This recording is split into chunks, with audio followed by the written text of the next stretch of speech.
Your role is very, very important, and that's the reason we have organized a separate training program, online training program for healthcare professionals. And I'm sure we have a list of specialists who are going to address this issue. We have Dr. Vishal Rao from HCG, who will be speaking to us on understanding the COVID-19 crisis, the scientific perspective. We also have Dr. Uma Shankar from Padma Shri Group of Institutions, epidemiology of COVID-19, and Dr. Babita Rajan from MIA Medical College. She'll be talking on personal protective equipment and biomedical waste management, which is very important for your day-to-day activities. Dr. Sneha from BMCRI, sample collection, transportation, processing and infection control, and at laboratory, along with Dr. Manjunath from BGS Global Medical College. So this program would go on for a period of 1 to 1.5 hours. And then after that, we'll have a question and answer session. Kindly all of you note down your doubts and then send it through chat box that is available to your on your screen. And those questions will be taken up one by one and answered. I hope this efforts by Rajiv Gandhi University of Health Sciences on behalf of Government of Karnataka would bear fruit in seeing that there will be uniformity in lab testing and there should not be any ambiguity at all. That is the reason for training this. Kindly bear with us, and I request Dr. Vishal Rao to start with the understanding. Dr. Shanai. Dr. Shanai, are you on? Yeah, I request Dr. Shanai to give a small intro and then over to Dr. Vishal Rao. Thank you so much. I thank Honorable Vice Chancellor for creating this online platform for training the allied health science faculty of RGHS affiliated colleges. This is the first of the series. We have planned another 2 of this. The next one will be for other BSc allied health science faculties like cardiac care, perfusion, and all. And the last one will be for hospital administration, public health, which will be happening in the consequent days. This is a good opportunity and a good social responsibility taken up by RGHS, where the faculty are involved in healthcare services need to know what is COVID and what is their role specifically during these times. Actually, we are doing, in fact, if we go to see the other states in Karnataka, Karnataka is doing well if you compare with other states in India. We are just at the end of the graph, if you see it. If there is an option for me to share the screen, I can show you the graph as of yesterday, what has happened. I don't think I have an option to share the graph actually. But Karnataka is doing fairly well, and see the graph what has been plotted yesterday evening of different states of Karnataka and how Karnataka is faring, states of India. If you see, Karnataka is at the end, last one, whereas other states are slightly above. So it shows that we are doing pretty well if you see the efforts taken by the government and all the proactive measures taken by the university. Everything is yielding fruit, but we have to be still on the caution. And these programs are very much essential for the faculty of RGHS, and it's a good move. I think it will be a good experience for the faculty who are here. I hope you'll have a good take home message from this training program. I wish the program. Thank you, sir. I think we can start now. We will be speaking on understanding the COVID-19 crisis, a scientific perspective. Over to Dr. Vishal Rao, please. First of all, sir, thank you very much for giving me this opportunity. Broadly, what I wanted to introduce to the allied sciences team is the broader overview about what we are dealing with and what the team members here should know about this particular current crisis. Now, importantly, look at the current scenario. We are faced with this, and it's been quite a surprise. So broadly, what we all need to first understand is where is this COVID thing coming from out of the blue, and why is it become a pandemic? Now there were several theories around this entire thing on why is this virus come up and how is it becoming so aggressive. Now, a couple of interesting facts before we understand about this virus. This virus is an RNA virus, and COVID virus has been known before. COVID viruses have been known before to have been infected. Now, at this juncture, what we know is that more than 100 countries have already been affected with this particular virus as of now, and each one of them is grappling with it. The most interesting part about this virus is the reproductive index. Now, whenever we talk about the reproductive index, we represent it by R naught. The reproductive index about this virus is that it has got a number that has got about 1.5 to up to 7 R naught virus. So that means that it can affect up to 7 people. Now, that is why it has started to create this pandemic. And that's when I think WHO, when it recognized this, I think in China, about way back in November, December, was not able to contain it because of the rapid spread that was happening across countries. Now, what are the things that we know about this virus? We know that it's got a drop aerosol way of spreading, and that's why it is able to potentially infect up to 7 people. Now, why is it becoming such a pandemic? Why is it becoming such a worry? What we need to understand, we cannot underestimate this virus, primarily for a few reasons. The first and the most important thing that we need to understand is, if you look at what happened in the Spanish flu virus, which happened in 1918. Spanish flu virus hit us in 1918, this 1 century back, and at that 1 century back, the crude fatality rate of flu virus was 2.5. And at that time, it killed 200 lakh Indians at that particular juncture. Now, 1 century later, when we see this particular problem, what we have realized is the social norms now are 100 times more than what it was 100 years back. And at this juncture, the potential at which it is going to spread is going to be very, very significant. And that's why with the coronavirus, you see that the crude fatality rate is at 3.5 to up to 14% in some of the regions with age groups. So naturally, it is something that we are dealing with is a big monster. It's an invisible demon, and it has got propensity to spread very rapidly. So broadly, what healthcare workers need to understand, it's a droplet infection spread. The virulence of this virus cannot be estimated. They're saying that will the weather be taken up? Will the weather take care of it? Will warm weather take care of it? US is a lighting proof to tell us that weather will not take care of this, because this is what President Trump estimated, that it will take care of it on its own. But today it has taken a toll of 15,000 lives in the United States alone, which is one of the world's topmost. We know is what started in China, in Wuhan, went up to the European countries, UK, US, and India is lagging behind by almost about a month. And that's when the Honorable Prime Minister has taken a very tough stand to do the lockdown.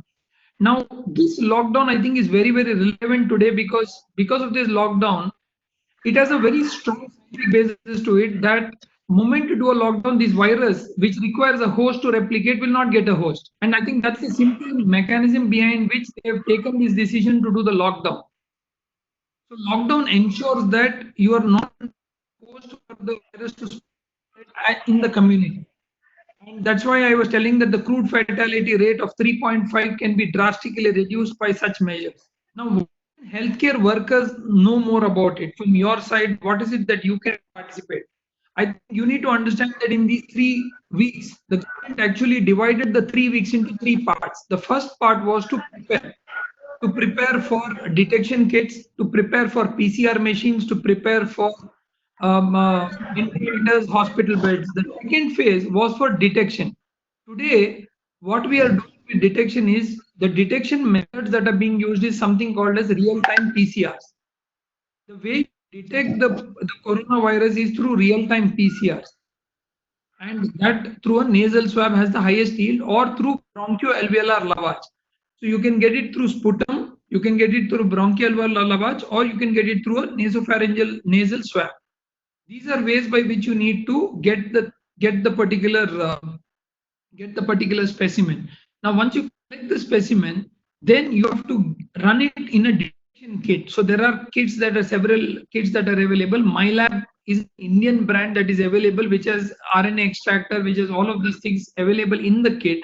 And once you do the RNA extract, once you use the lab kit, you have to run it on a, which takes about 3 hours for you to give a diagnosis. So the role of a lab technician in this is pivotal, because you require a BSL facility, you require a PCR machine, and you require ICMR clearance to conduct these particular tests. So what is very important is RGH has already taken some very important steps to conduct trainings across. And from the team, we'll be happy to conduct PCR trainings for any technicians who are interested to volunteer, help, assist the government at this time, because a lot more machines are now going to be deputed by the government. So whoever is interested or is an expert and needs further training, we'll be happy to provide any suggestions or trainings to them through our collaborative institutions. The third part and the last important part for you is that personal protection equipments are generally needed when you treat COVID positive patients. But in general, putting a mask in the general public, or if you are in the hospital care, it is important to use an N95 mask, which is preferable. These are some of the broader things that I would like to share at this juncture. Thank you very much for your introduction and scientific perspective on understanding the crisis, COVID-19 crisis. I request Dr. Umashankar from Padma Shri Group of Institutions to enlighten us upon the epidemiology of COVID-19. The objectives, what we are going to learn today in this session is, initially we will discuss what is epidemiology of COVID-19. Then we'll illustrate the use of PPE for lab personnel and other allied health science personnel. Describe the process of microbiology laboratory techniques, outline the steps of handling of specimen in the laboratory, describe infection control measures for lab technicians, and finally we'll describe the process of biomedical management. So initially now I'll start with discussing what is epidemiology of COVID-19.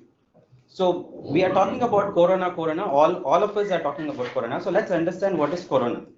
Coronavirus are a large family of viruses that causes illness ranging from common cold to more severe diseases such as MERS, SARS and all. The new one, the novel coronavirus, is a new strain that has not been previously identified by humans. Now, how did this all start? It all started, the origin from Wuhan, from China. In the December 2019, few of the patients presented symptoms of pneumonia of unknown origin. They were not sure what is the cause for this. So that's how it all started from Wuhan.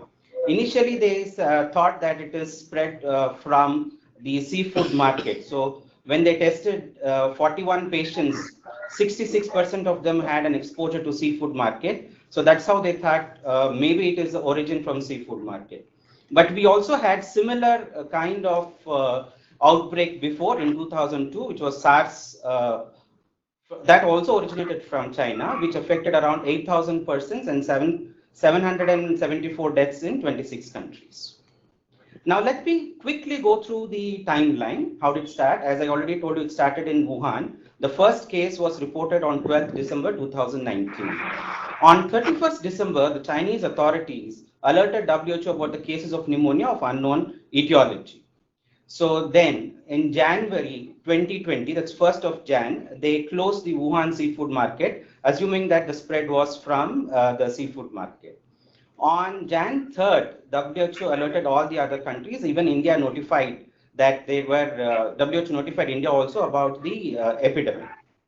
Then on Jan 7th, 2020, they identified that novel coronavirus 2019. Then on 12th of Jan, there was a first case of death from Wuhan. Followed by on 13th of January, Thailand confirms the first case outside China. So this says the disease went out of China and started spreading to other countries. On 30th Jan, India confirmed its first case. It was basically from a medical student who came from Wuhan city. And at the same day, WHO declared this as public health emergency of international concern.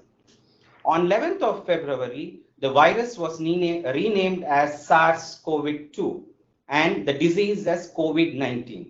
So we need to remember here that the virus is SARS-CoV-2 and disease is COVID-19. They both are not same, they are different.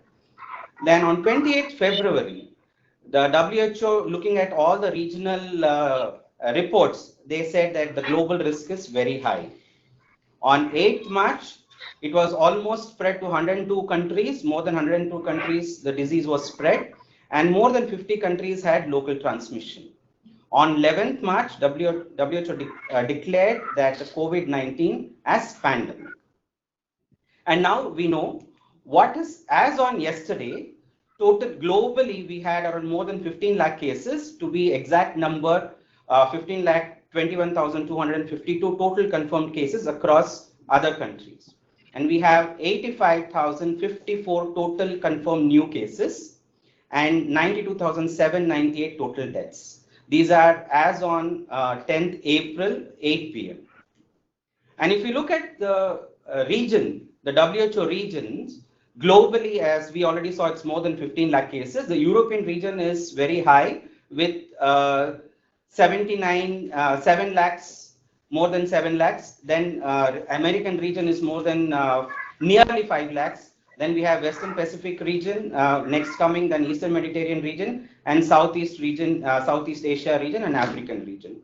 If we specifically look at some of the countries, like the top countries, if you see the countries which have reported high number of cases, in that United States of America tops the list with total number of cases like 4,25,000 and plus.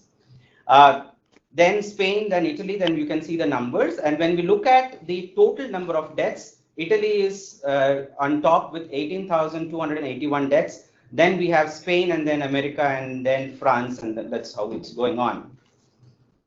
Now, when we come to Indian scenario, as on April 10th, so we have around 6,039 active cases and 512 cases which are cured or discharged, with 206 deaths as of today. As we are talking now, there are even more numbers which have increased in active cases which are cured and deaths also. If you look at the state-wise, Maharashtra is very high, then Delhi, then Tamil Nadu. There are some states which are not reported any. There are around 3 states and 3 union territories with 0 cases reported.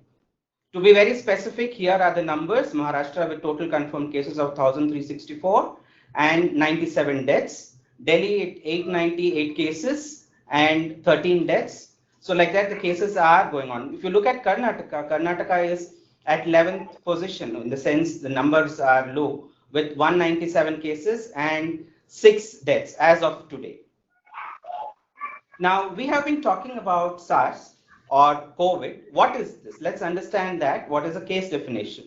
So severe acute respiratory infections or acute respiratory infection with a history of fever or with the temperature of more than 38 degrees centigrade and with cough, where they had an onset within last 10 days, which required hospitalization.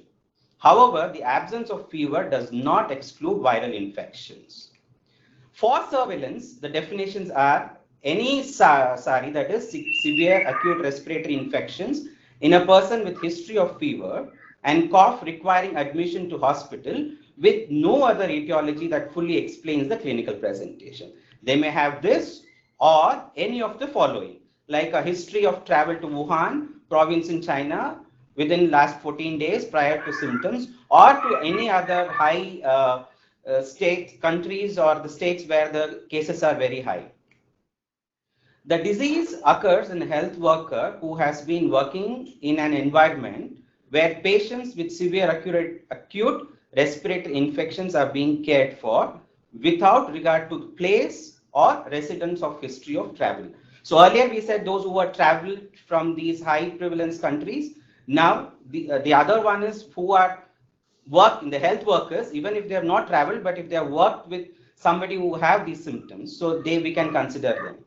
The third one is the person who develops an unusual or unexpected clinical course, especially sudden deterioration despite appropriate treatment, without regard to place of residence or history of travel, even if another etiology has been identified that fully explains the clinical presentation. Now, there are other cases for surveillance for novel coronavirus. A person with acute respiratory illness of any degree of severity who within 14 days before the onset of illness had any of the following exposures, like whether they had a close physical contact with a person who was confirmed case of novel corona infection, or while the patient was symptomatic, or maybe a healthcare facility in a country where hospital is associated with novel coronavirus infection have been reported. Now that was the case definition. That means who can have who is having the disease. Now who is a contact? A contact is a person who has experienced any of the following exposures during 2 days before or 14 days after the onset of symptoms of a probable confirmed cases. So now who can be a contact? A person who has had a face-to-face contact with a probable or confirmed case within 1 meter or for more than 15 minutes they were in touch with each other. And the second one is direct physical contact with a probable case or a confirmed case. The third one is direct care for a patient who has provided direct care for a patient with probable or confirmed COVID-19 disease with using proper personal protective equipment or without using it. So basically all healthcare workers come under this category. Or any other situation, it depends on the local risk assessments. This is what we mean by contact.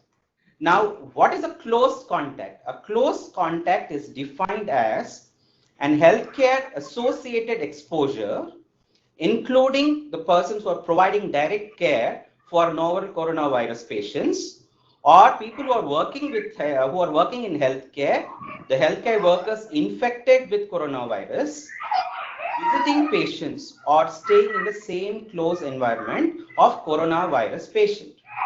The next one is the people who are working together in close proximity or who are sharing the same room or a classroom environment with a novel coronavirus patient. That is, if they are sharing in the same room. So they can be a close contact.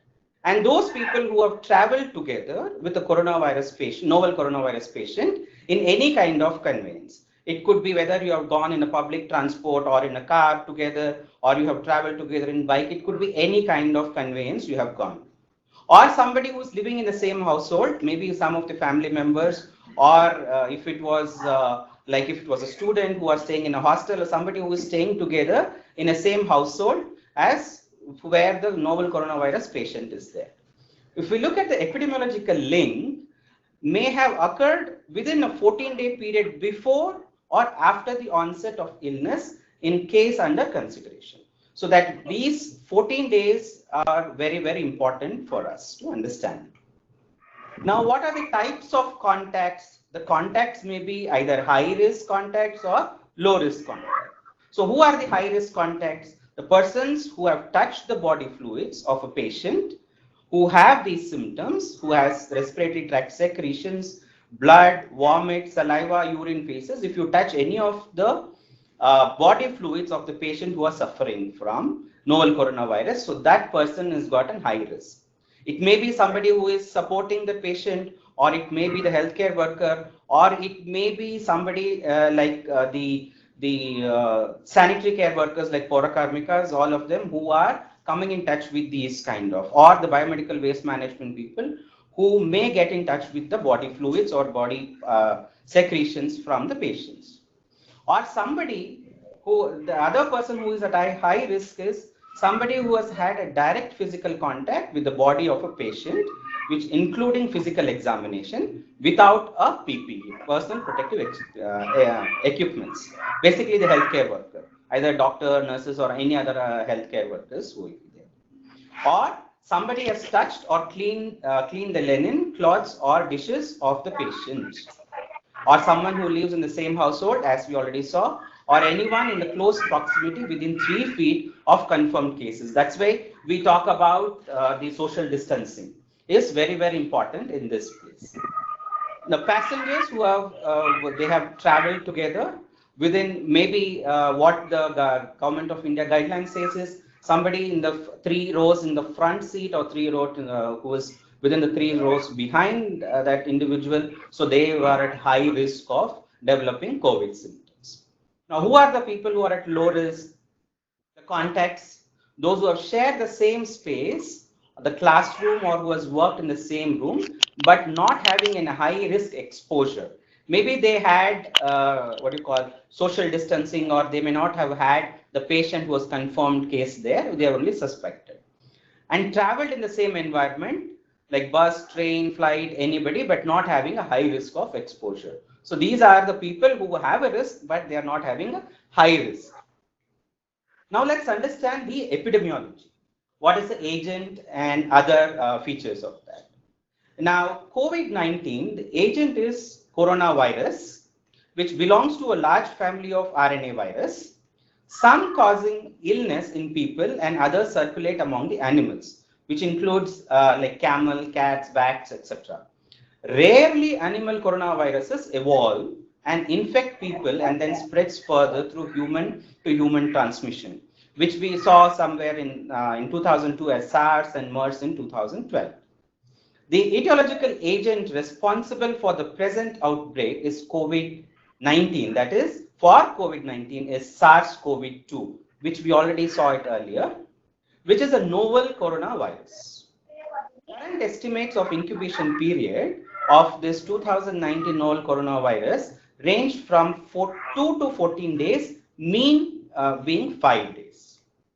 Now, this novel coronavirus may present with mild to moderate illness or severe illness. The latter includes the severe pneumonia or acute respiratory distress syndrome, or it may get sepsis or septic shock condition, etc. Now, earlier, if we recognize this suspected patient, and this will give us time for initiating infection prevention and control. So that is why early detection is very, very important.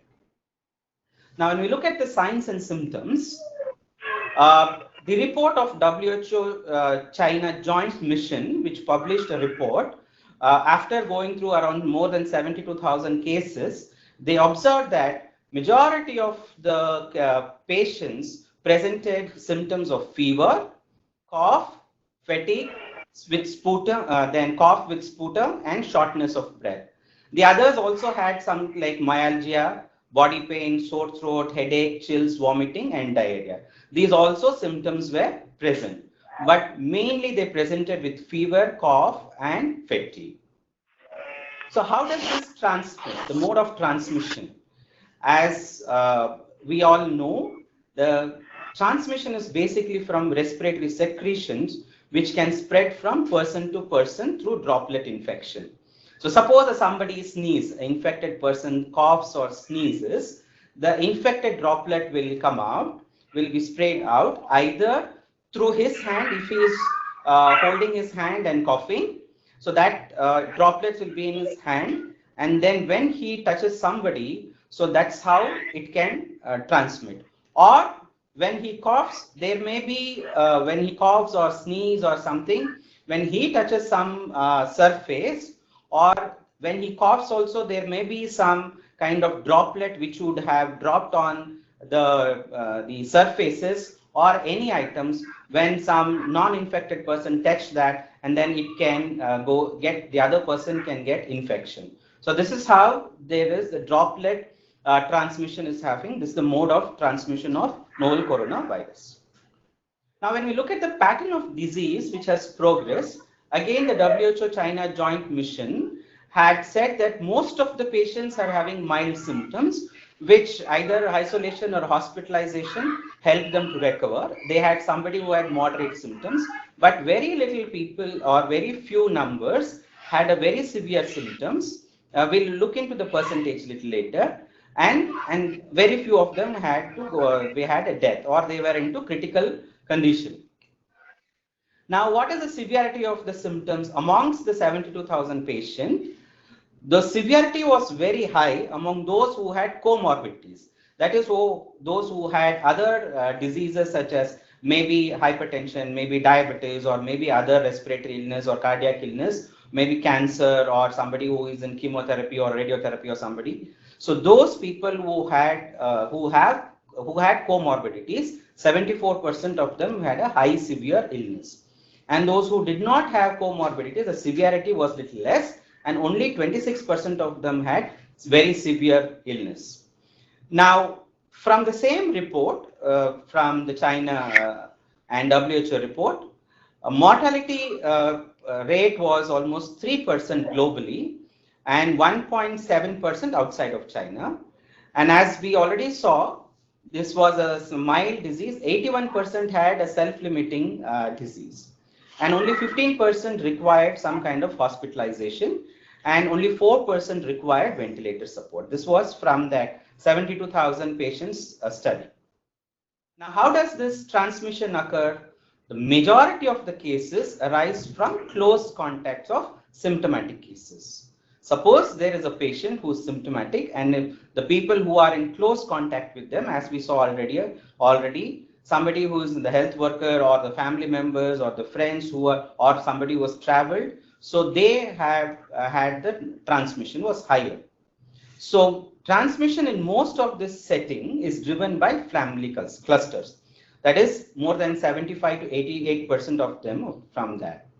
Most of these careful studies of 20 household attack rate suggest it was around 10% early in outbreak, and it reduced to 3% with faster isolation. So as they started isolating the patient, the attack rate reduced.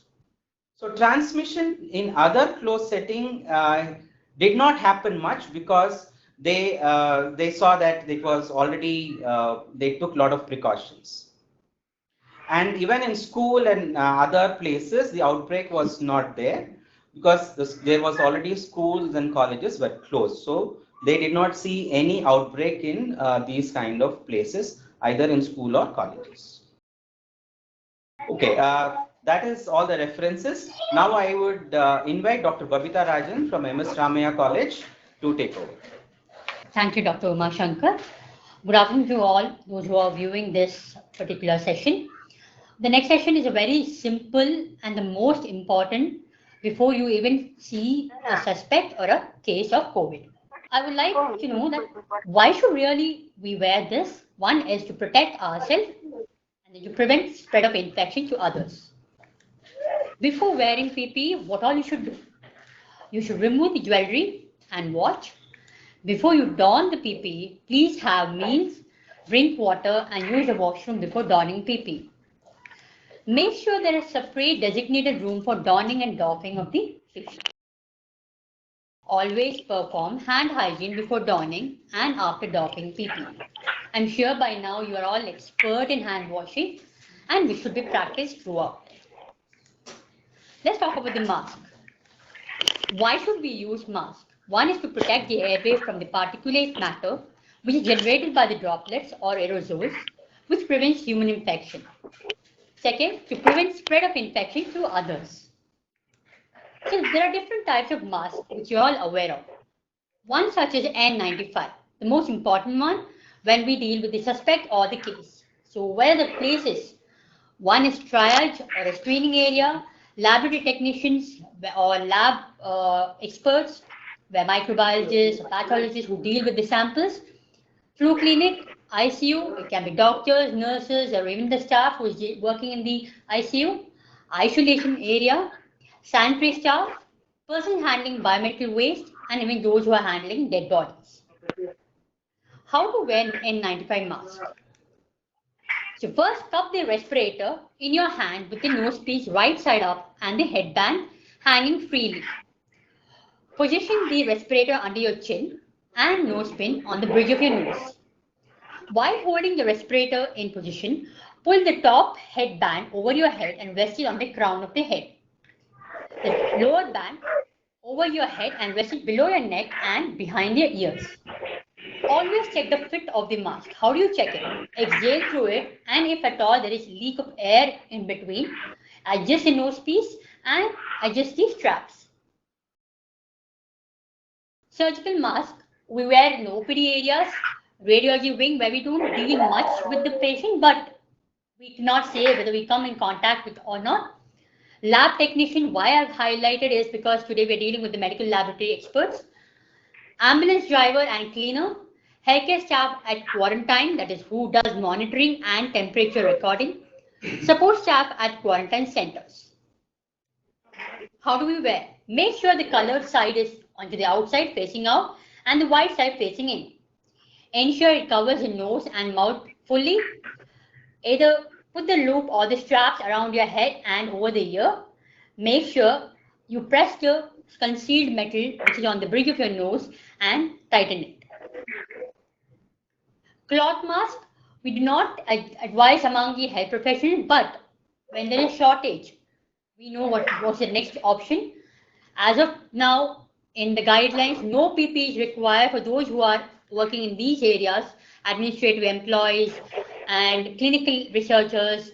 PPE is not required, but we do not know when do we come in contact with suspects or cases. So just for prevention is better. So we wear a cloth mask. So do wash it on a regular basis, dry it under the sun. So how to wear the cloth mask? The upper strap is tied over the crown of the head, the lower mask below the neck and behind the ear. I am sure the picture is showing it's just in front of ears, but to make it tighter, just put it behind the ears and always maintain distance. We all use the latex gloves and the heavy duty gloves. So talking about the surgical gloves, patients, when dealing with COVID-19 patients or suspects, are those people who collect sample, who transport the sample, who test the sample, who those working in respiratory care unit, dialysis unit, cardiac care unit, ICU, even isolation wards also, like supporting staff. The main people who are dealing with the patient, please make sure you wear N95, then radiological unit and radiotherapy. Donning of gloves, as you all know, make sure the package is not damaged. If it is ambidextrous, then it can be worn on either hand, if not aligned according to your thumb. Once you fit it, next is the donning of the gloves. So pinch and hold the outside of the glove near the wrist area. Peel it downwards, away from the wrist, turning the glove inside out. Pull the glove away until it is removed from the hand, holding the inside out glove with the gloved hand. Continue to pull the glove down over the inside out glove, which is held in your gloved hand. Peel it downwards, away from the wrist, turning the glove inside out. So when you are removing the second glove, make sure that you put in the slide in your fingers and then remove it. So make sure you discard it in which bin. It's a yellow bin. We know what are the personal protection equipment. One is the nose, the mask, the N95, the face shield, goggle, the gown, apron, gloves, head cover and shoe cover. Let's watch the donning and doffing of full PPE. Watch this video several times. Namaste. We from AIIMS New Delhi would like to demonstrate the donning and doffing methods in easy steps for protection of our healthcare workers working in COVID designated areas. Donning or wearing of the personal protective equipment must be performed outside the COVID ward in the donning designated area. The healthcare worker must be prepared for the shift duty by taking a meal, using the washroom and drinking water prior to entering the donning area. Remove all accessories like jewelry, wallet, watches, mobile phones, etc. and change into clean hospital scrubs. And wear closed washable footwear. Wash your hands thoroughly with soap and water.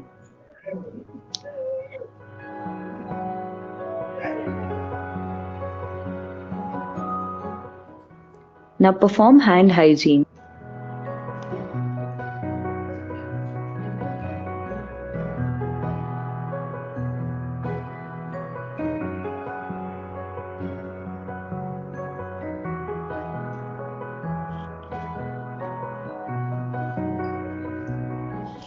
Sit on a clean chair.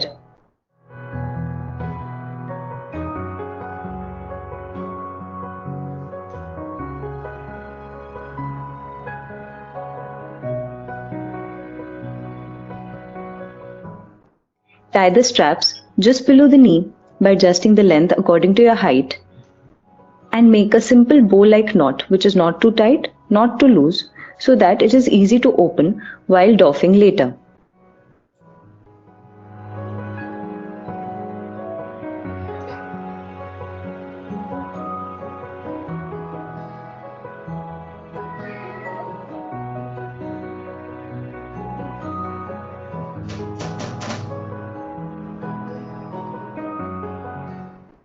Now wear the first set of gloves, which are an adequate fit to your hands.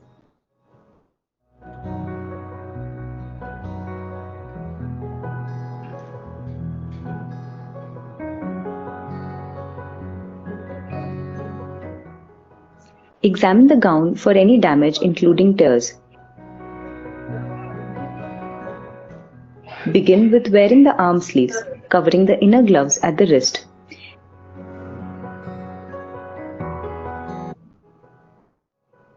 Wrap the gown, leaving no area exposed, even at the back.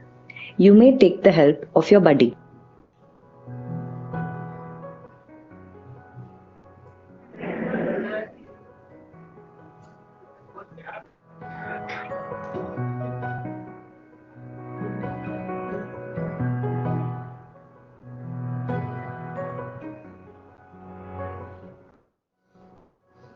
As a small trick to cover the exposed part of your neck, we suggest wearing an impermeable, disposable OT towel around the neck to cover the neck and the shoulders.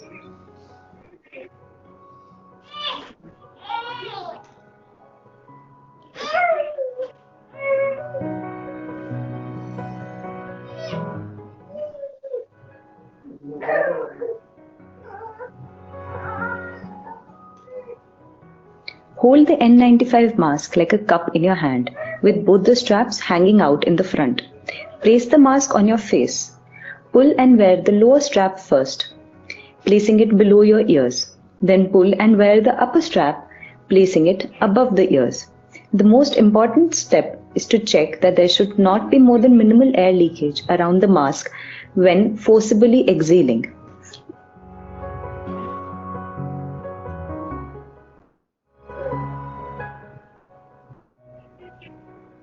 Wear the eye goggles and ensure the fit. If a face shield is available, it should be worn after donning the hood.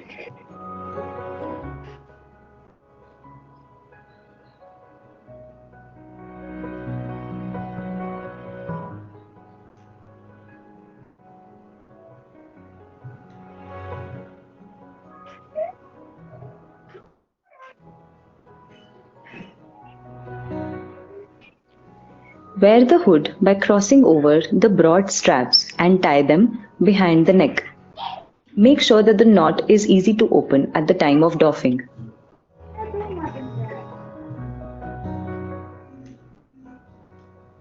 Wear the second pair of gloves.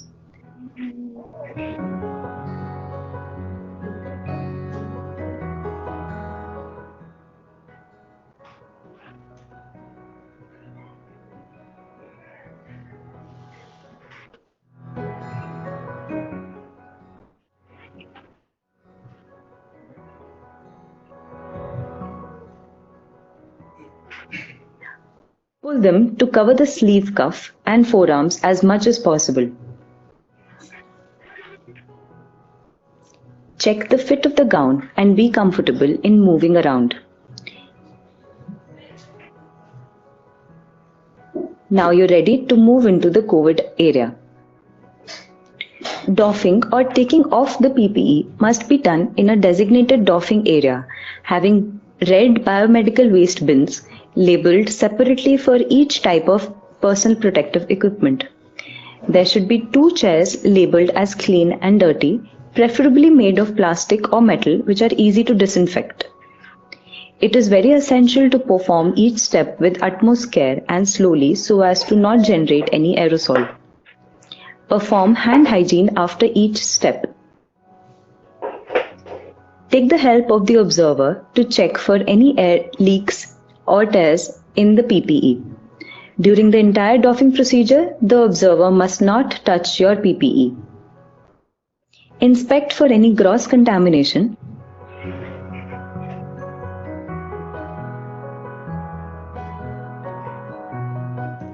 Which could be disinfected with alcohol-based wipes.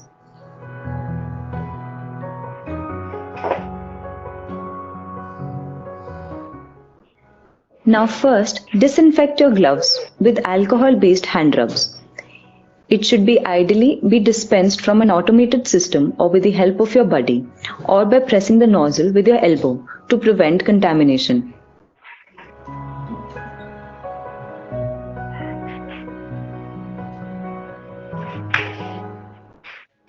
Now sit on the dirty chair with legs apart. Remove the shoe covers by opening the straps. Slowly pull the shoe cover from the outside surface, starting from the top, and then pull from the toes end. Try not to cross over your legs while sitting. Discard the shoe covers in the red bin.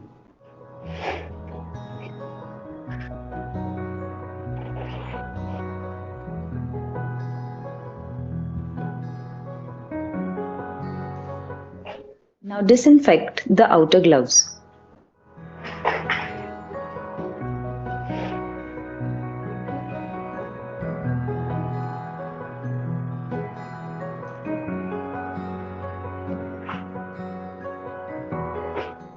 Pinch the first glove on the outer surface at the wrist and pull it inside out. Hold this glove in the other hand like a ball.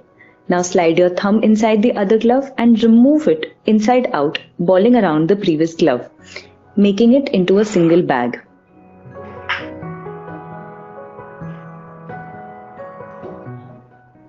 Discard them in the red bin.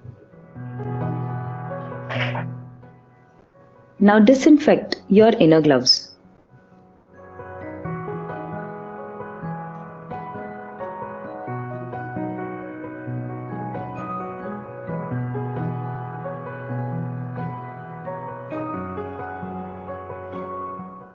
To remove the hood, open the ties from behind the neck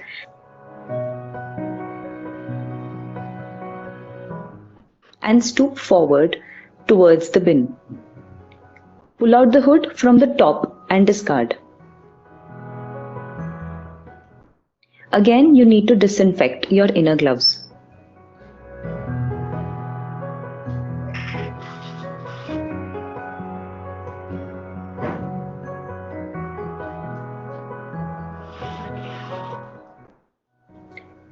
Now slowly remove the disposable OT towel around your neck, carefully from one side to other in a rolling motion.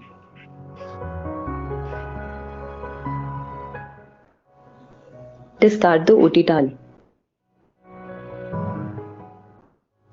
Disinfect your inner gloves again.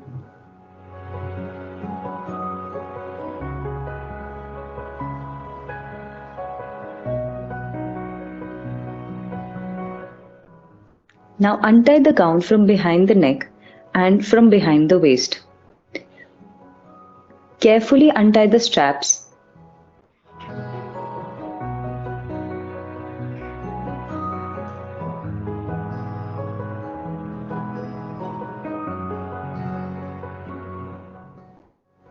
Pull the gown near the arms, slightly to slide off the. Now pull the gown from the front of the waist. Carefully pull out the arms by rolling out the sleeves inside out. Fold or roll the gown in such a way that the contaminated surface is not exposed. Discard carefully.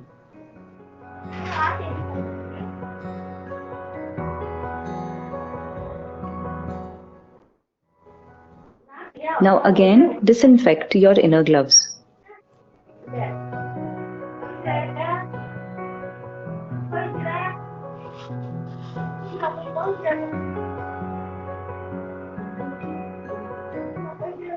To remove the eye goggles, stoop forwards and pull the strap from behind the head and discard in the labeled bin. Do not touch the front of the goggles.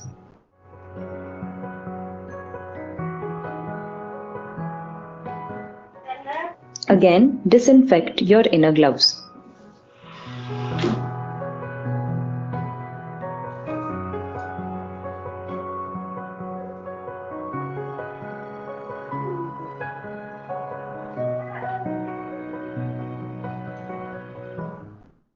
Carefully remove the inner pair of gloves as previously described.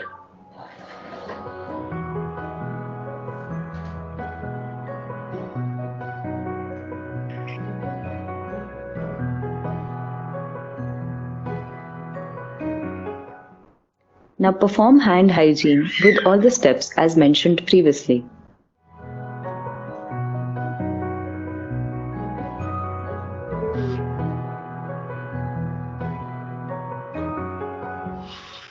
You need to wear a new pair of gloves before removing your mask. These gloves may be sterile or unsterile.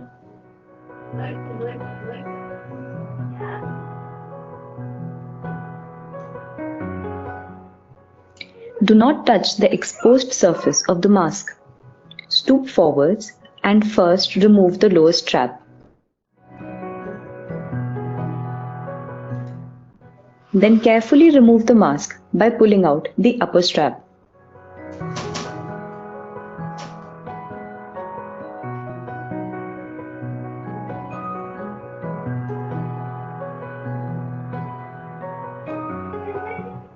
Disinfect your gloves.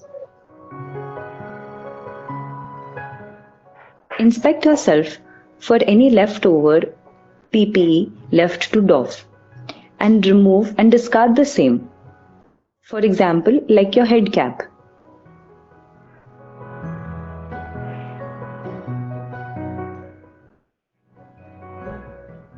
Now disinfect your gloves.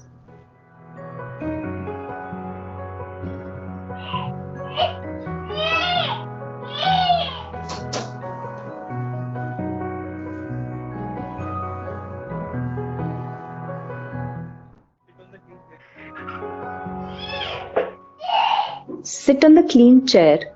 Using alcohol wipes, clean the outer surface of your shoes.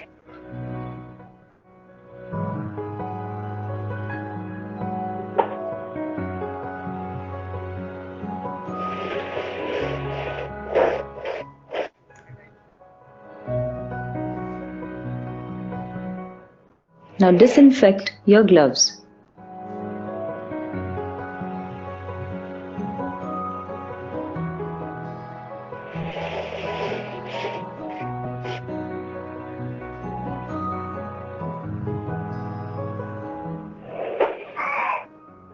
Remove the last pair of your gloves.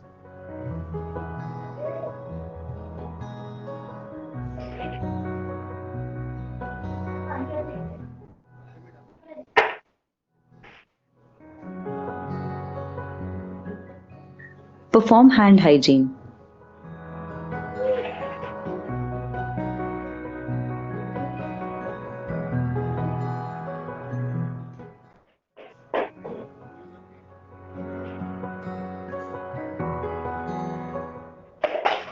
Now you are ready to exit the doffing area. Wipe your shoes on sodium hypochlorite soaked doormat and exit. Before I take a video about different areas of hospital, I would like even to deal about the biomedical waste. As I'm sure you would have had slight confusion with the kind of video which is shown red bin. Before that, I'll just recap what all you have learned in the PPE session. 3D, remember the 3D as donning and doffing to be in designated area. Full PPE, screening OPD, labs, COVID ward doctors, ICU, procedures when you do all the procedures, COVID or when they transport COVID patients from the ambulance, dialysis unit, performing autopsy, they wear full PPE. I might have missed one or two places, but yeah. N95 mask and gloves, OPD areas, radiology wing, laundry, transport of COVID patient, healthcare staff at the quarantine facility where they do clinical examination. Surgical mask and gloves, health desk, that's the inquiry desk, those who are just working under monitoring and temperature recording, support staff at the quarantine facility, ambulance driver. Surgical mask and heavy duty gloves, OPD cleaning staff and ambulance cleaner. Administrative staffs or employees, scientists or office staffs, no PPE required. So this is how the order of donning of PPE is. So remember, the reason why we have this session in all the online training is one, to learn the rational use of PPE. Write PPE in the right areas and do not misuse. So my take home message for you all is maintain social distancing, use mask wherever needed, sanitize your hands.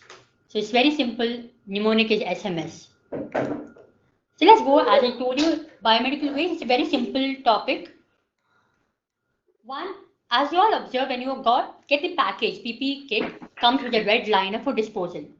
Let's keep it as for plastic or even to dispose this, your goggles or even the face shield. Let us use those red liner for the disposal of the plastic, which is recyclable plastics. Okay. And do not forget hand wash before donning or after doffing of PPE. So the point of generation of biomedical waste is labs, the flu clinic, isolation wards, quarantine center, OT, ICU, respiratory care unit, cardiac care unit, dialysis unit. So as per BMW 2016, yellow bin where all the lab waste or the infected waste into yellow bin. Okay. Whatever you have been practicing in the hospital so far, continue it. But the difference here is you have to mark it as COVID-19 and segregate. You need to make sure that it is double yellow liners. So the current rule says you have to use double yellow liners, label it as COVID-19. When it comes to red, again mark COVID-19, gloves, the goggles, face shield, recycled plastic. So remember we used to put all the catheter into it, the rubber gloves into it, and the face shields. So continue doing it. But the difference here is you are going to use a double red liners, labeling as COVID-19 and autoclave all of these wastes or disinfect them. Now, we're not going to forget the white puncture-proof container where we are using it for needles. If the hospitals do not have the white puncture-proof containers or they use some other kind of can, please fill it with 3/4 with disinfectant and label it as COVID-19. We have the blue bin, not the cardboard box, but blue bin. Use a blue liner, double liner for glass slides or a broken glass, disinfect them. Even metal implant metal instruments can also go into it. Double liner again, label it as COVID-19. So spill management, as you all are aware of what you have been practicing, it's the same as BMW rules mentioned in 2016 with full PPE. So you know you have to cordon the area with caution board, wear the PPE, take the spill and put it into yellow, clean it with disinfectant, keeping it for 10 to 15 minutes and discard the mop into the yellow. And maintain the removal of PPE as well as hand wash. So recapping what in the biomedical waste management is, you need to segregate, continue segregating as per the rules. However, you have been practicing in the hospital. Double liners are to be used for the bins. Disinfect or autoclave the waste at the site. Label the bags as COVID-19. Maintain separate COVID-19 waste management register. Wear appropriate PPE while handling waste and hand hygiene. I'm sure you would have observed in the isolation ward, people mix it with the food waste. And then you label it as a contaminated waste because it's from the patient. I agree. Please continue putting the food waste into the yellow and the plastic bottles or plastic plates into red. But making sure when we are taking away the waste, it should be labeled as COVID-19. So disposal, you know it goes to the CBWTF, but treatment at CBWTF is on priority basis. So treat COVID-19 waste first. Thank you. I would like to show the last video.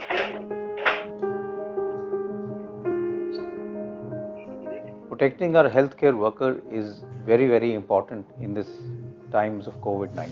To protect them, personal protection equipment or PPE is an important component of the protection gear that they have to use. However, it's important to understand that PPE is a broad term and there are different types of PPE, and that is what needs to be understood. What is the ideal PPE that has to be worn in different areas? You are at the forefront, saving lives. Given your proximity to severely ill patients, you are at a greater risk of infection. Therefore, taking appropriate safety measures, such as rational use of personal protective equipment, based on guidance by the Ministry of Health and Family Welfare, is imperative. Equally vital for ensuring your safety and that of patients is infection prevention and control. This ensures that hospitals don't become amplifiers of infection. And for my protection, I need N95 mask, goggles, 2 pair of gloves, and a fluid-resistant gown.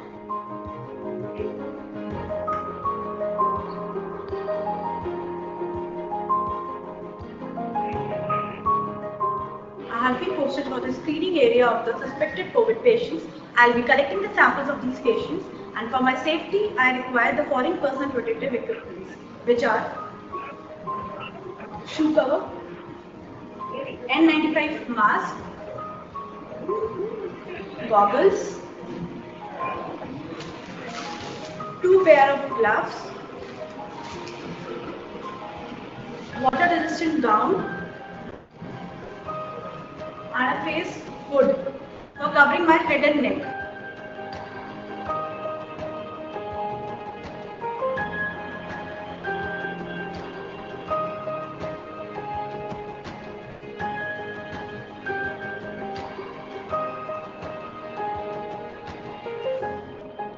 While dealing with a sample of COVID patients, I need these things for my safety. One is a triple layer mask, then goggles, a pair of gloves, and a gown. While dealing with the respiratory samples, instead of this triple layer mask, I will be using an N95 mask.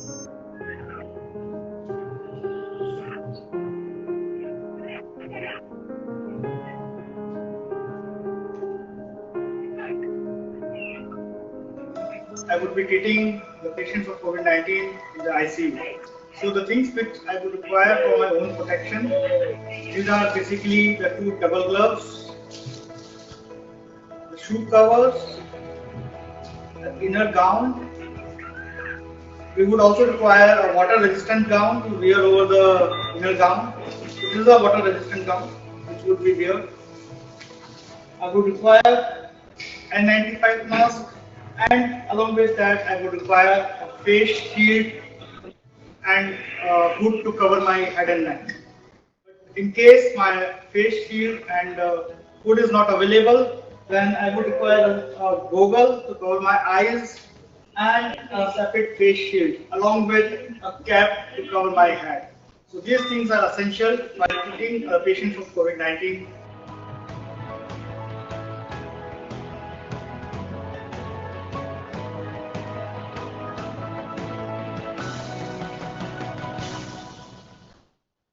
मुझे अपनी सुरक्षा के लिए shoe cover चाहिए, gumboot चाहिए, N95 mask, gown, surgical gloves, light duty gloves, hood.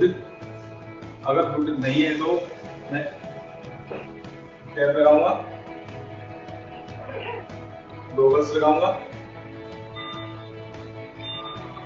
Shield, उसके बाद plastic Apple लगाऊंगा।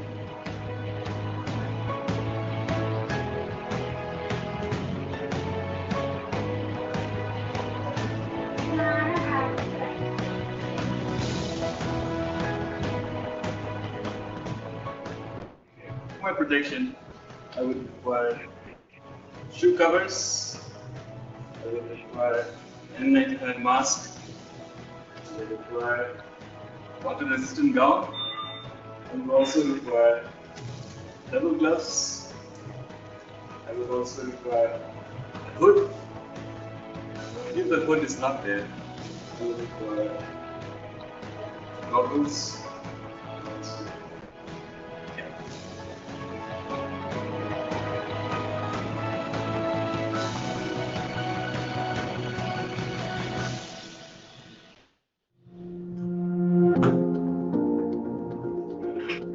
For my protection, I need triple layer mask. मुझे अपने प्रोटेक्शन के लिए ट्रिपल लेयर मास्क पहनना है।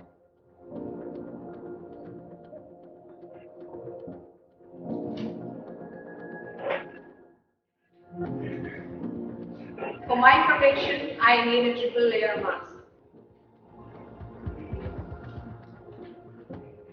मुझे अपनी सुरक्षा के लिए ट्रिपल लेयर मास्क और हेवी ड्यूटी ग्लव्स पहनना है।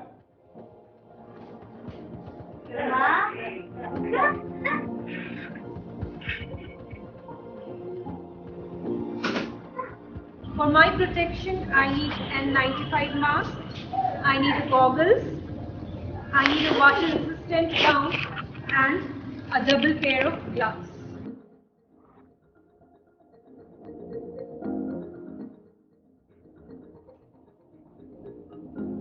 मेरे को सर्जिकल मास्क और हैवी ड्यूटी ग्लव्स सुरक्षा के लिए पहनना है।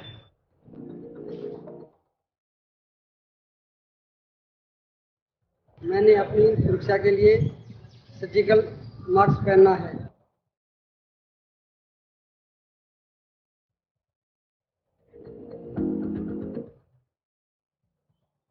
For administrative areas and offices, no personal protective equipment is required.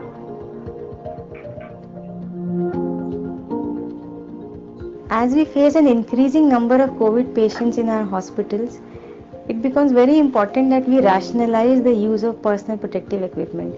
This will ensure that the PPE are available for those healthcare workers who really need it when they care for these very sick patients. Use PPEs when needed and use the type of PPE which will give you the best protection, but don't misuse it.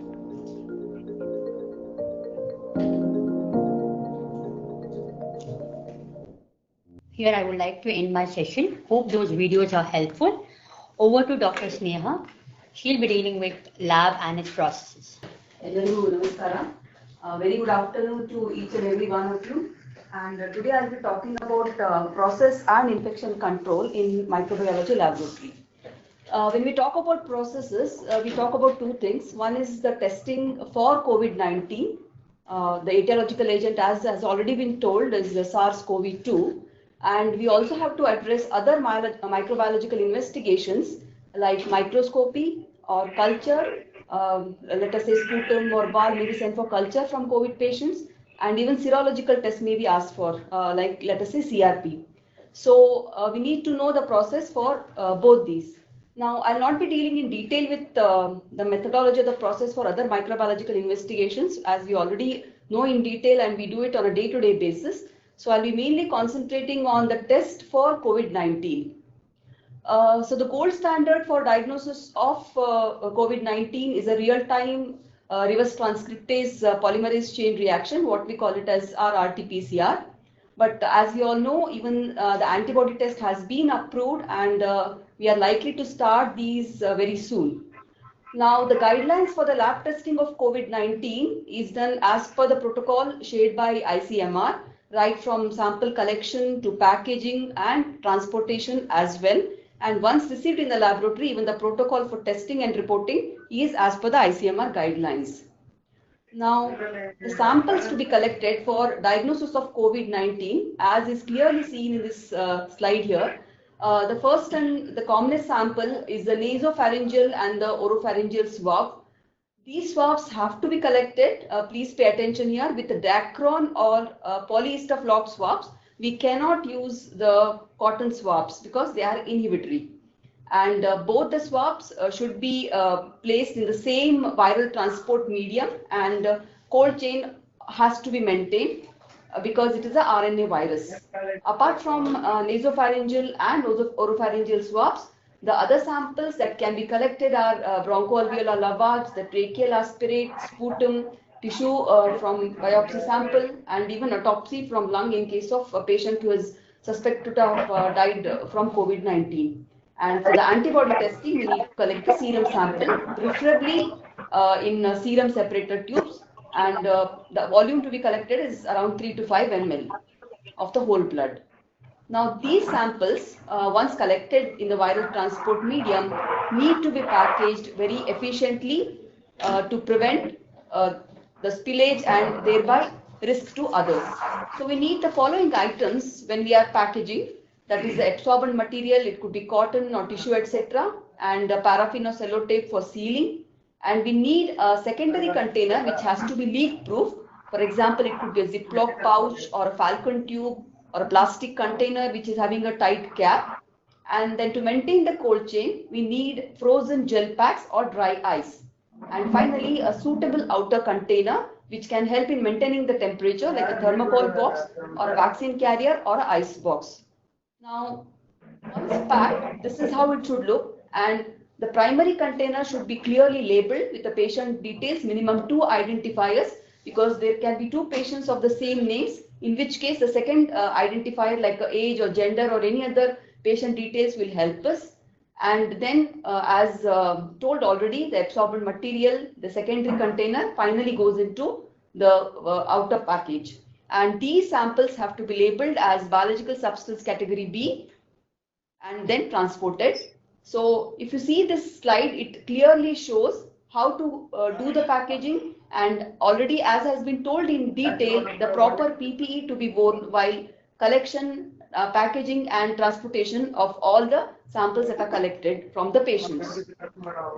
And please remember, whenever the sample is being collected, it is very important that the corresponding lab request form has to be filled appropriately with the patient details and even the proper containers to be used. If not, if it is incompletely filled or if there are no details, there is a chance that the sample might get rejected. So all the hard work goes into waste. So apart from proper sample collection, proper filling of the form and proper packaging before transportation is equally important. Now, once received in the lab, as I've already told, the test which is performed is a real-time PCR. And here, as it is an RNA virus, once the RNA is extracted, as per the WHO guidelines, it is being performed with the one-step PCR, wherein it is converted to cDNA and then the PCR is performed. The first PCR is performed as a screening assay for the E gene. If the patient's sample gives positive results for the screening assay, the next confirmation PCR is done for the open reading frame as well as the RDRP, that is the RNA-dependent RNA polymerase gene, and only after that the report is dispatched as positive. And equally important is to know that all these tests have to happen in a biosafety level 2 cabinet, and the person performing the test have to wear full PPE. As we all have seen the videos in detail, the donning and doffing have to be followed meticulously, and once the testing is over, even the discard has to happen as per the Biomedical Waste 2016 guidelines. And in addition, the care for the COVID test, like the labeling, the double layering, etc., have to be kept in mind.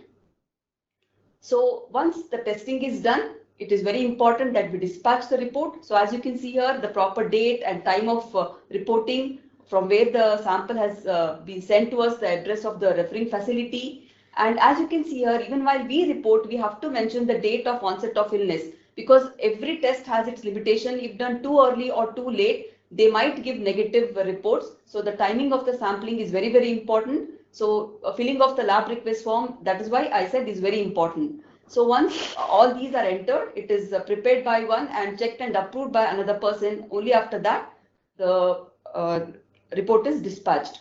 And the data sharing from each of the ICMR recognized laboratories, both the clinical details as well as the testing data is shared real time every day with the ICMR, with the Ministry of Health, including the state government, as well as the state surveillance unit of the state of Karnataka. So this is about the real-time PCR testing for COVID-19. Now, along with that, antibody testing, we are likely to start shortly. And if we go through the strategy, again, as per ICMR guidelines, which has also been approved by Government of Karnataka, the antibody testing, the rapid test, will be performed mainly for the cluster, the containment zone, as well as for the large migrant population or gatherings, wherein if at all a patient has symptomatic influenza-like illness, first his serum will be subjected to rapid antibody testing. If it is positive, it will be taken as a probable case of COVID, and if negative, the sample for PCR will be collected. And if the PCR is positive, he will be a confirmed case of COVID. If RT-PCR is negative and even the antibody is negative, a repeat antibody testing has to be done after a gap of 10 days. And if PCR as well as antibody tests are negative, it is considered as susceptible but not a COVID case. And if either of them is positive, it is a case of COVID, and isolation and other guidelines as being followed have to be followed for this as well. And coming to the proper antibody testing, the kits are yet to be supplied, as I said. And it's very important to know that though this is not as technically demanding as the real-time PCR for COVID-19, all the quality controls have to be in place. right from the kit controls, testing of the kit controls, temperature maintenance, as well as the internal quality controls have to be in place to provide proper reporting. So this is about the real-time PCR and antibody testing for COVID-19. Now, equally important are the infection prevention and control in the laboratory, and much has been said, and you must have already read a lot about the precautions to be taken, mainly the standard precautions, that is the contact precautions and the respiratory precautions. As we all know, it is a respiratory virus and it can be transmitted through the droplets, which can either transmit when the person coughs or sneezes, and also the droplets can settle on the surfaces. It could be in the lab or anywhere, and we need to follow the contact precautions as well as don and off the PPE which is appropriate to the setting. So in most of the scenarios, whenever we handle the respiratory specimens, we have to wear the N95 mask and other appropriate PPE, whereas those laboratory technologies handling the blood sample can use the triple layer mask along with other appropriate PPE. So how best can we avoid getting this infection when we are working in the laboratory? So for that, we have to follow and practice good, or the best practices. They may appear very simple and you all may be knowing them, but performing them is what is important and what can really make a difference. So keeping the work area tidy, clean and clutter-free will avoid accidents for sure. One should not eat or consume water in the laboratory. One should refrain from using mobile electronic devices. It's for two reasons. One is that it will divide our attention and we are likely to err on the lab side. And second thing, these can act as a source of infection. And when we are handling specimens, if we also handle these electronic devices, the same mobile can be used and carried over to the families where we go back to. So we have to be really careful on these part. We also have to ensure that the supplies are stored appropriately. Inventory management is very, very important, and thoroughly washing of the hands, wearing the PPE is important. Apart from that, proper labeling. As I said, wrong labeling can lead to erroneous laboratory reports. So we have to label the biological agents properly. And the last one, which is most important, is all the paperwork, the written documents should be protected from contamination by using a proper barrier such as plastic coverings. So if we wear a glove and we perform the test with the same gloved hand, if you use it for filling up your report or any other document, again there is a chance of cross-contamination. So these are very simple but best practices to minimize the minimize the lab errors and improve the lab safety. Now coming to the good technical practices, we have to follow good techniques to minimize the formation of aerosols. Now, when we talk about aerosol formation on the clinical side, we usually talk about tracheostomy and other things. But in the laboratory, even centrifugation is a very important step which can produce aerosols. So again, a simple technique here is, and which is ideally to be practiced, is to centrifuge with the lid closed. Most of the times in a hurry or whatever reason may be, we may usually use the centrifuge without covering the lid. So it's a very good technique to close the centrifuge whenever you are using it. Then avoiding inhalation and ingestion. The very reason I said avoid drinking and eating in the lab helps in preventing the entry of the virus into your eyes. Similarly, whenever we wear PPE, it's very important that we perform the task for which we have worn the gloves. So whenever we are wearing the gloves, we should avoid contact of the face with the gloved hands. It can be highly contaminated and can transmit the virus. And again, in the phlebotomy or other areas, when we handle the shops, we have to handle them carefully and should never ever recap. Then discard the specimens and even for those which are used for culture into the leak-proof containers. So that is why we advise using double-layered bags for this particular reason, that we have to prevent the leakage. And then most important, as we know, the virus settles on the surfaces. So decontaminating the work surfaces with the suitable disinfectant is very, very important. So how do we do this environment cleaning? Now, this has to be done very properly and in an appropriate manner, and we have to use the disinfectant which is appropriate to the surface. The most preferred one is freshly prepared sodium hypochlorite, and it has to be left for a contact time of at least 10 minutes. As we all know, the commercially available sodium hypochlorite comes in 5%. So it's very simple to prepare 1%. Whatever the volume required, use 5 parts of water, to which you can add 2 parts of 5% commercially available sodium hypochlorite, and it gives you 1%. Now, because the principle here is that it liberates a nascent chlorine which acts as a disinfectant, it has to be freshly prepared every morning and can be used up for the whole day. If you're not using the freshly prepared sodium hypochlorite, it is as good as not using it. And for those surfaces where the sodium hypochlorite can be corrosive, for example, metal surfaces, one has to use 70% isopropyl alcohol or 70% ethyl alcohol. For wipe downs, again, it provides a very good environmental disinfection. And it's a very ideal practice to cover the working bench, especially for serological tests, with a proper blotting paper or a cover sheet, which can then be removed post testing and discarded in appropriate biomedical waste container.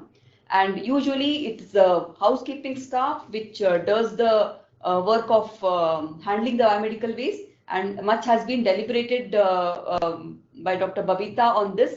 So I would just like to re-emphasize here that even the housekeeping staff, apart from the technical staff, need to wear appropriate PPE and also perform hand hygiene after the process of disinfection.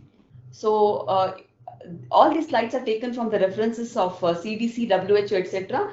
And as you can see, and any further details required can be referred to from these slides.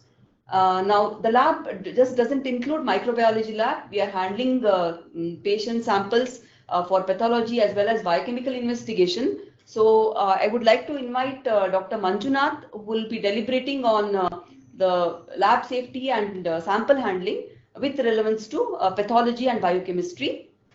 Over to Dr. Manjunath. Good afternoon, everyone. I would like to talk on the lab safety measures during the COVID-19 in a routine practices. So, first of all, to have a good clinical laboratory practices in the lab, which will be included in the pre-analytics of the lab system, where first of all, first steps, what you have to do is the sample handling. The sampling handling, which requires, usually includes collection of the sample, accession and transportation to the site of procedural things. So safety measures during the processing of the sample, which will be done in the hematology lab, biochemistry, serology and clinical pathology labs. And also there are specific safety measures which has to be recommended for the lab personnel with the infectious material which they will be handling. So for this, any of the rapid crisis during this time, the lab has to make a system-wise pattern. One is at the prevention and mitigation of the lab, where they should be ready for the preventive measures. And second one is the preparedness and the readiness. That means what is the action is taken before an emergency. And the third part is the response.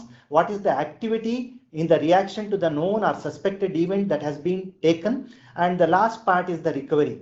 Recovery bits that is coming back to the normalcy of the lab procedural things. So the most important component of the risk assessment, which includes in the lab, first of all, the personnel, which may be the lab personnel and the patients. And second one is the specimen, which they have to do and don'ts. And the third part is the environment, where the laboratory environment that may be clinical and non-clinical areas. And the fourth point is the testing system, which it includes the disinfection and the decontamination. And the last important one is 2 Ws. One is the water and the waste.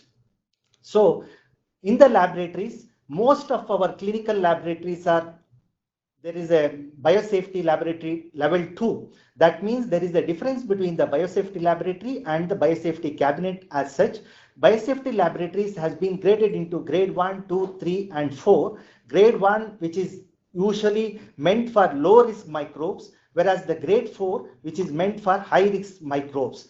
Grade 1 means wherever there is a minimal exposure to the microbes, but whereas the grade 4 is the wherever there is a high chances of exposure to the microbes, that is in the research labs, whereas that is also which is included in the COVID-19 research labs. Even before that, there was an Ebola lab, Ebola infection, which is also included in the level 4 laboratories biosafety levels. But most of the clinical laboratories, they come under biosafety laboratory level 2. So for this, every personnel has to go through this personal protective equipment, where it's a broad term. Actually, whatever my previous speaker has already conveyed very well regarding which are all the places they have to go with the PPEs. So in the lab, I would like to mention a 3-layered simple surgical mask and hand hygiene, gowns and goggles and face shields wherever it is necessary. So for the laboratory biosafety guidance related to the novel coronavirus, which has been dealt by the WHO, which has relieved as an interim guidelines in the 2020 on February 12, which includes for the normal, even for the routine performance of the laboratory system, along with the COVID laboratories. So first and foremost thing in the personal protection and the equipment, the hand hygiene is the most important one, which is the commonest one, which has already been covered, which is most commonly done with your hand washing with the soap and running water. If it is not available, means any of the alcohol based hand cleanser can be used. And the second thing is the sequence of wearing of the PPEs in the laboratory. First and foremost thing is the gown. Second one is the mask. Mask is the triple layer. And if they are handling with the respiratory specimens, especially the COVID specimens, they have to use the N95 mask. Then the third one is the goggles or the face shields. That is exclusively for the N95 laboratories. But at the same time, if the biosafety cabinet level 2, which is not there in your lab, then you may have to wear goggles in order to prevent the spillage of the usually spillage of the plasma or serum or the blood. And the last one is the glove wearing. These are all the protocols which has been described by the CDC. Then the critical role of laboratory medicine, which includes in the present situation, is first and foremost thing is the laboratory setup for the RT-PCR method, and the second thing is the diagnosis, and the third one is the various prognostic and therapeutic monitoring with the help of hematological parameters, biochemical parameters, and the special higher chemistry parameters. So that is the role of routine laboratory system, which helps in the treating of the COVID-19 with the prognostic and therapeutic monitoring for the outcome of the COVID-19. So what are the clinical samples that we receive along with the COVID sample? So first and foremost thing is most of the sample will be bronchial lavage, where it will be 93% of the bronchial alveolar lavage fluid will be positive for COVID-19. Second in the order is sputum samples, and the third in the order is nasal swab and the throat swab, and the fourth is the fiber optic brush biopsy and the pharyngeal swabs and the feces and the blood and the urine. 1% of the blood which comes for the lab for the prognostic and therapeutic parameter monitoring of the COVID-19 patient. For a general rule which says that all specimens collected for the laboratory investigations should be regarded as potentially infectious, not only during this stage as a pandemic of COVID-19, even otherwise it will be treated as a potentially infectious part. Next one is how to handle a pathological samples. First and foremost thing is the pathological samples would be histopathological samples. It has to be fixed, and usually the most appropriate fixative is formalin, that is 10% of the formalin, but commercially it is available as 38% formalin. We have to dilute it and make it 10%. So it has to be sent in 2 containers, especially this is regard to the COVID patients, because if there is any wear and tear while transporting, that is the reason why we have to send it in the 2 containers. And the fixative time, usually the coronavirus gets fixed in 24 hours with formaldehyde, that is 10%. And if it is not available, means you can use 48 hours in glutaraldehyde also. Then coming to the specification, you have to always label the specimen of histopathology. If it has recovered from the COVID patient, it should be as a COVID-19 biohazard specimen, so that it will be easy for the lab personnel to identify, and it has to be handled carefully.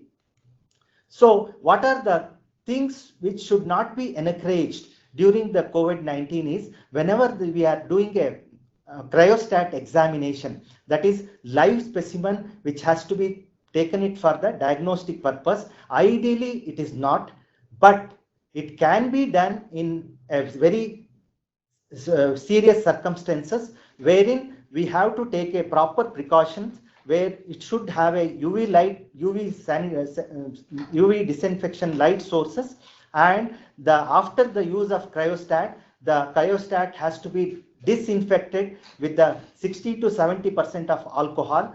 Then the outside of the decontamination of the cryostat machine also has to be taken. That is the very rare remote chances of handling of the live specimen in the COVID-19. Otherwise, it can be done as such. Then what are the things which should not be taken easily in the lab? That means what are the precautionary steps? At the precautionary steps at the place of sample collection, first and foremost thing, you have to maintain the standard distancing of the patients, first and standardized distancing. Then second thing is you have to take a minimal protective care, minimal of the surgical mask and a glove. And the third thing is it has to be properly labeled and properly collected with aseptic precautions. And from the collection center, it has to be accession has to be done, where there is a triage of the sampling has to be done, which sample has to go to the which part of the laboratory, whether it has to go to the clinical lab, clinical biochemistry, clinical hematology, or clinical pathology, or the serology unit. So for that one, for clinical biochemistry, you should handle the red tube or the yellow gel tube with a careful precautions when we are going for centrifugation. Centrifugation has to be balanced, and it should be closed, lid should be closed, and do the centrifugation, and try to avoid the taking of the cap. If you want to take off the cap of the centrifuge tube, it has to be taken inside the biosafety cabinet too, and it has to be aliquoted, transfer the serum or plasma into the aliquot tubes. If not, if there is no biosafety cabinet level 2, then you have to use the personal protective equipment as it is specified for the COVID in order to avoid the spillage and splashes. Centrifugation of cytological and hematological specimens shall not be done, but it can be done with precautionary measures and a trained laboratory technician. Then what should not be done for the routine laboratory processing is, you should not wrap the forms, requisition forms around the specimens, and the specimen has to be sent in a biohazard boxes. It has to be tightly covered, and it has to be sent to the laboratory for processing.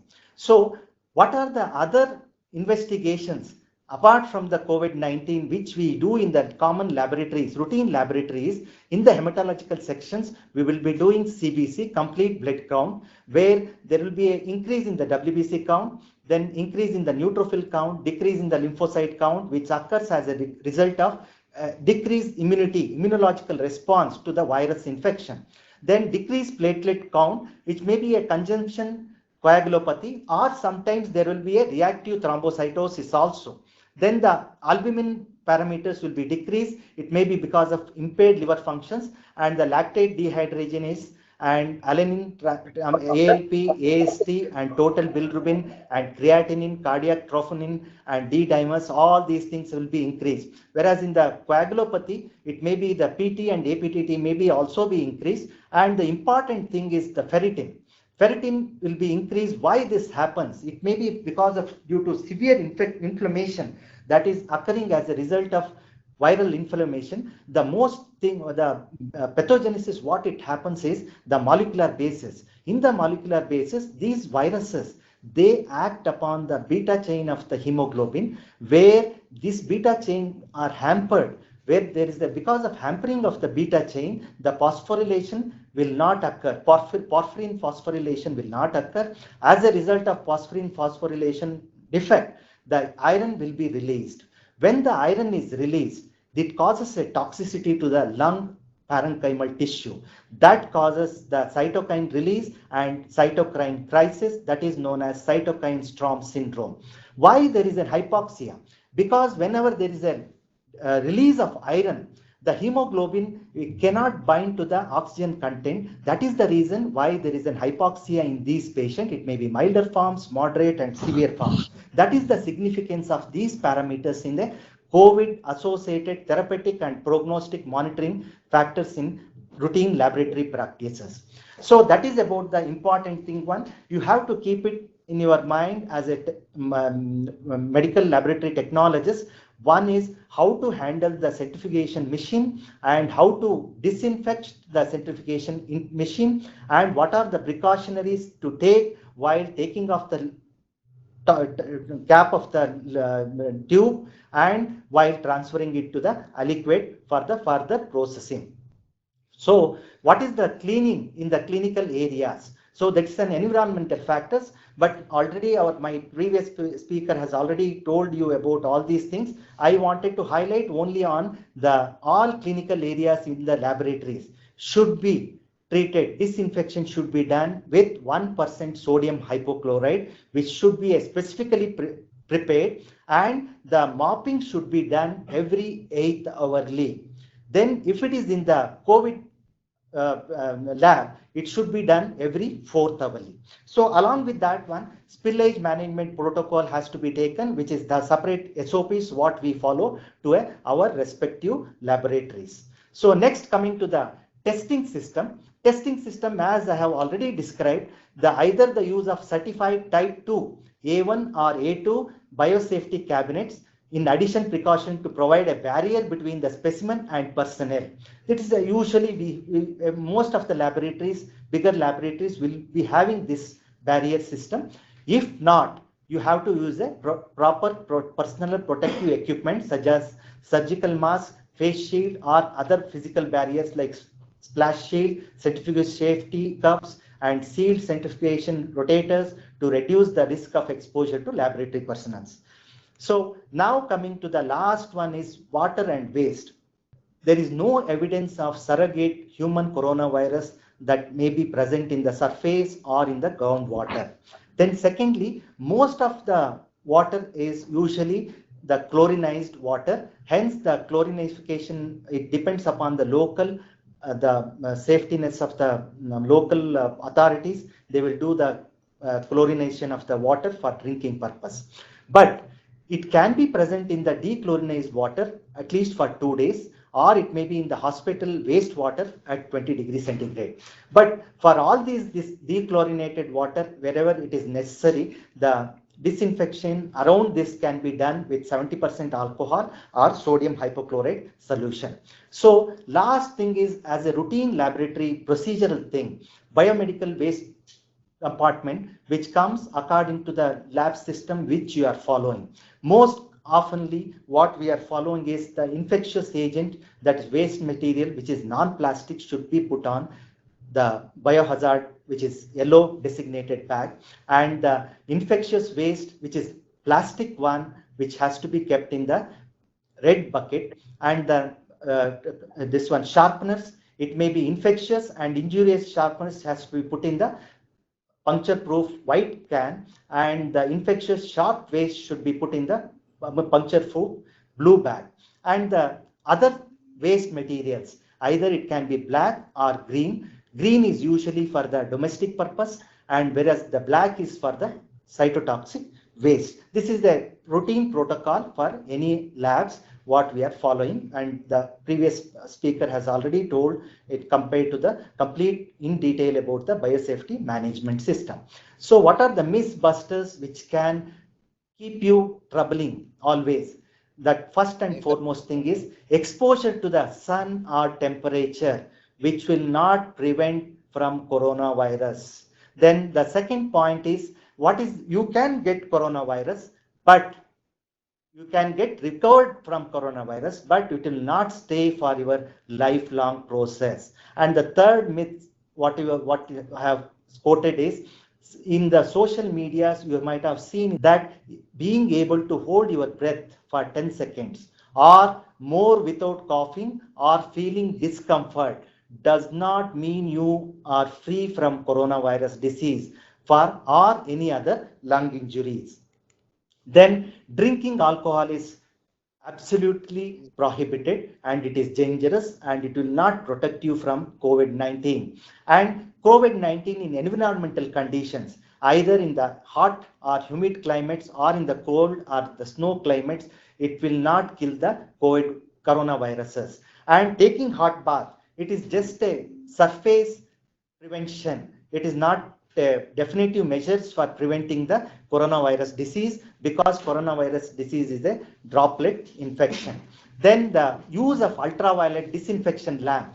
If you say that my laboratory have a ultraviolet rays for disinfection of my hand, you are more prone for skin cancers. That's why whatever the disinfectant which has been guidelined by our CDC has to be used.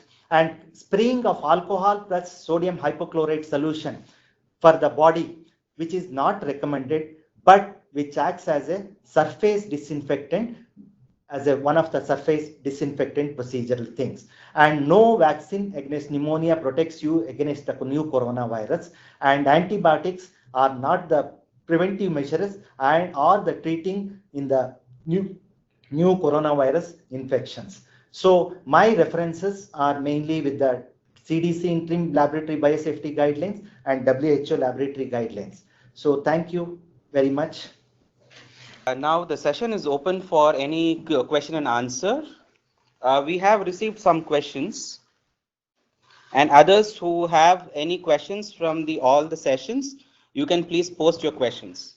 We have first question: will you provide certificate for training? Okay. At present, we are not providing any certificate for training. This is only for awareness and knowledge purpose. Because in future, all of us will be part of COVID activity. So that is why this training is being provided to all the students and faculties of RGHS.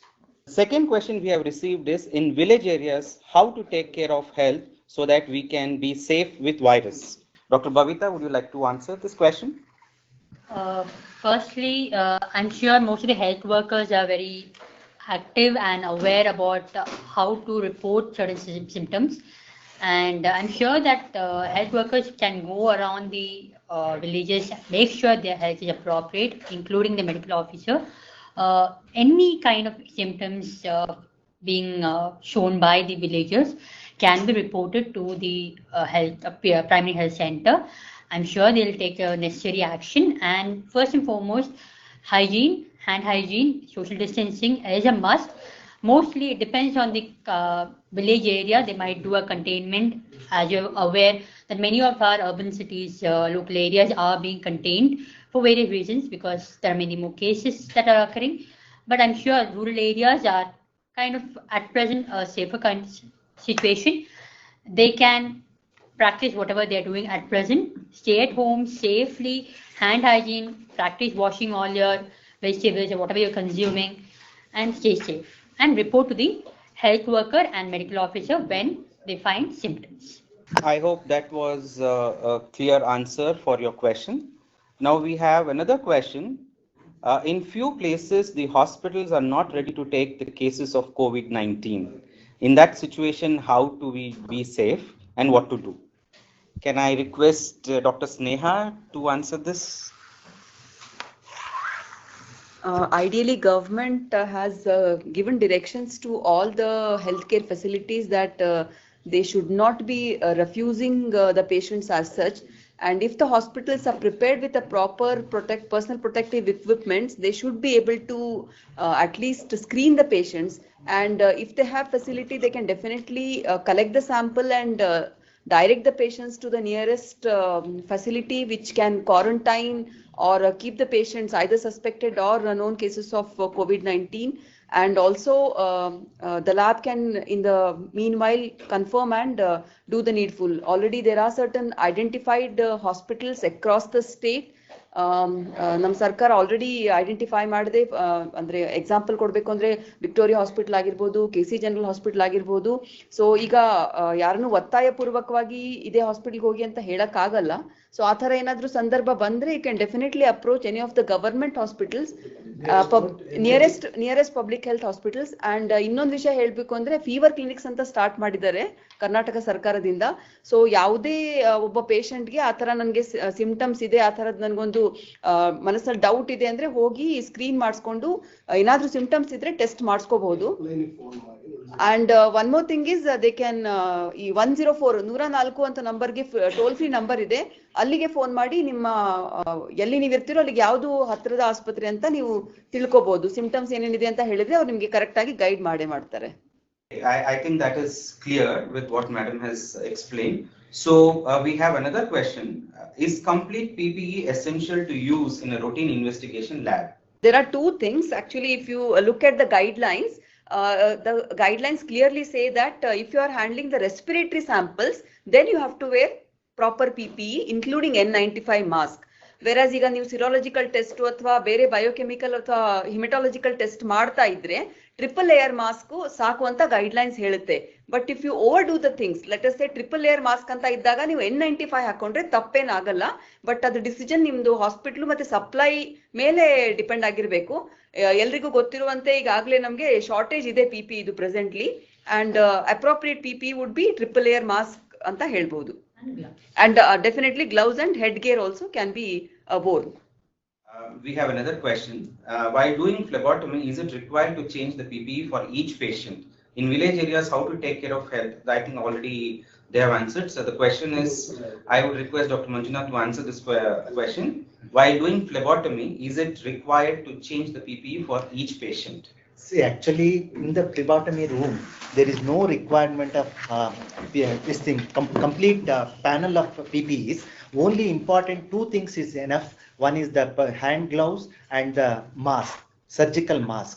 And for if there is a monotonicity, each time, after every 5 sample collection, he can take a break, and he can take some break of 5 to 7 minutes and ask the patient for distancing, for social distancing, and wait for some time to relax and come back and again do the blood sample. But there is no need of putting a complete PPE protection gear at the sample collection level.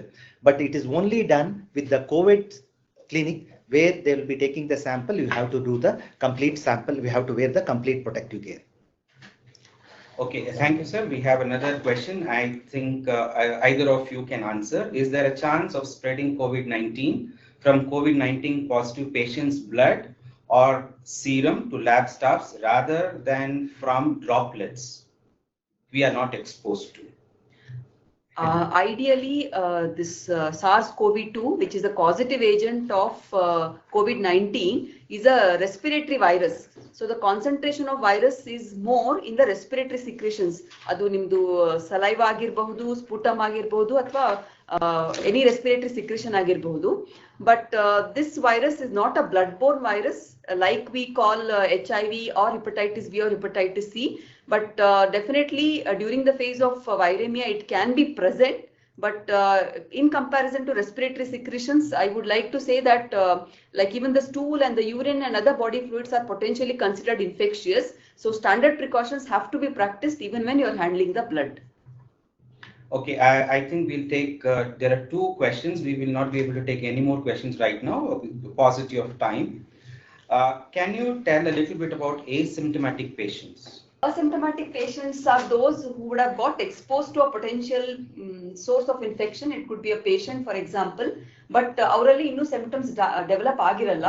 So studies ಪ್ರಕಾರ ಈಗ CDC guidelines ಅದೇ ಹೇಳುತ್ತೆ, even Ministry of Health and Family Welfare guidelines ಅಲ್ಲೂ clear ಆಗಿ ಹೇಳಲಾಗಿದೆ that these patients can transmit the infection to others ಅಂತ ಹೇಳಲಾಗುತ್ತೆ.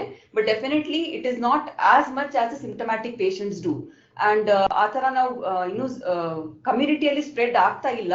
So ನಮ್ಮ ದೇಶದಲ್ಲಿ ಅಥವಾ ಈಗ ಕರ್ನಾಟಕದಲ್ಲಿ ಎಷ್ಟು ಮಟ್ಟಿಗೆ asymptomatic how far these asymptomatic patients can spread the disease to others anta we cannot 100% be sure about that, but there are studies which say that they can still transmit the infections. Okay, the last question, I think it's again related to lab. It is not possible to perform all samples to RT-PCR. How about pool sample testing? Okay, this actually is a question which will, if standardized, pool sampling can definitely help in reducing the burden of the lab.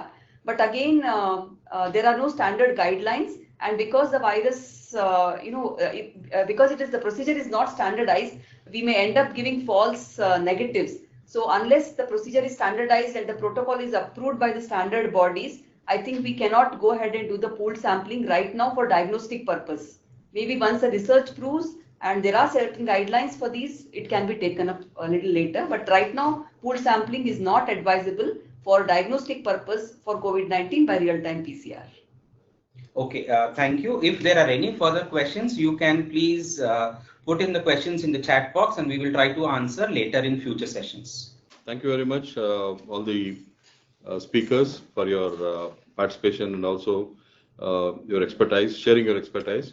I'm sure all the participants who have undergone this online training program, you will appreciate the efforts put behind by these speakers in sharing their knowledge and also trying to update you about various aspects of this COVID-19 pandemic, in general information and also specific information as far as medical lab technology faculty are concerned. I'm sure most of you must have cleared all your doubts. Even if you have further doubts, you can always write to us, email us, or even send it by chat box. We will try to address that. And there are many, I think, probably who would have missed this program. What we would do is we would edit the program and then put it on YouTube. It will be available on YouTube and other social media. Kindly pass on the message to your friends so that they can also go through this program. And if they have any doubts, they could also address it to us. So that is the purpose of this program. And more updated knowledge, more information may be forthcoming in the future, because this is a very dynamic thing, a pandemic which has come for the first time. What is relevant today may not be relevant tomorrow, or maybe we may change the whole, it may be a treatment aspect, it may be guidelines, it may be SOPs, it keeps changing. So I urge all of you to be going through the literature. Any relevant literature would be always, available on authentic sites like WHO site, Government of India, ICMR, and Government of Karnataka. So be aware of that. Don't, heed to rumors. There are a lot of messages that keep coming across in WhatsApp and other things. Don't, pay heed to that. Always look for authentic information. With this, I think we are signing off from the studios of RGHS. I hope all of you have enjoyed this session, and we would continue to do such programs in the future also. On 15th, we have 2 more programs, one in the morning and one in the afternoon for allied health sciences. And I hope all of you would join us to continue with this fight against this. Together, all of us can fight against this. Thank you so much.